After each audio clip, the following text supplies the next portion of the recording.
What was it like to sit and interview Mac Miller, and what was he like as a person? Mac's my guy, man.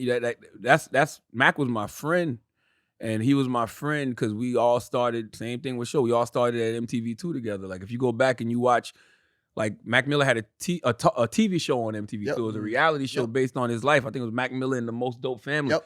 I was the voiceover guy. No, For his commercials and for Yeah. his TV show. Like that's how I go way back with Mac. Like I celebrated Mac's 21st birthday with him. Like because him and my co-host Angela Yee was cool too. So even when he moved to Brooklyn, I'd go to his crib in Brooklyn, and I don't be kicking it with rappers like that. But Mac was just a cool young dude, and he was like he was very smart, and he was very into like just how the world worked. You know what I mean? I'm not talking about governments. I'm talking about more on a spiritual level. You know what I mean? Like what's behind all of this really? And like, yeah, man, when he was, if you go watch some of the Breakfast Club interviews, you see me fucking with him.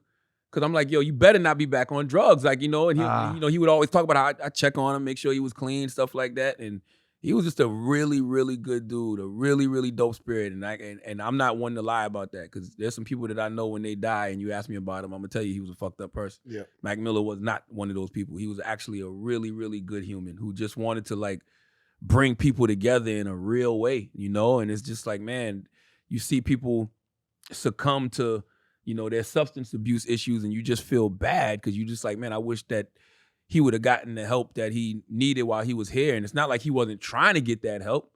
It's just that, sometimes you can't escape your demons. Yeah. So, but nah, he was a really, really, really solid individual. And like he would like, we'd hit each other all the time, like literally all the time. Cause he watched a lot of interviews and stuff like that. So he'd hit me up and be like talking to me about different interviews that we were doing.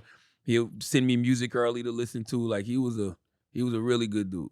That was Really it. Just good we'll do this again sometime, I'm sure. But it was just I was gonna ask you questions about like impactful deaths in the space, and that for me, the reason I asked about Mac is because that was the death that impacted me the most, because I listened to a lot of his music and I had my own substance abuse and mental health problems. And when I heard Faces coming out, I was like, yo, this man's in trouble, like heavy trouble. Like every song was about, yo, I'm gonna die today, I'm gonna die tomorrow, I'm gonna check, I'm not gonna make it to rehab.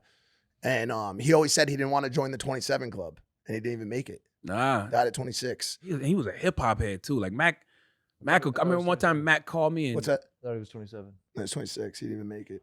Yeah. I remember Mac called me one time. He was like, he wanted to do a record with Memphis Bleak. And Bleak is my guy. I love to Bleak, but I'm just like, the understanding. what the fuck you know about Bleak? You know what I mean? And I connected them and ended up doing the record, but it's just like, that's what his mind was. Like he was just like a super duper hip hop head, loved the culture. Like he was everything that Post Malone isn't. Yeah. Mayonnaise record. Because he paid homage to the culture, and he respected the culture, and he loved the culture. You know what I mean? And that's I salute Mac forever. That was a tremendous loss, because that was somebody I really knew.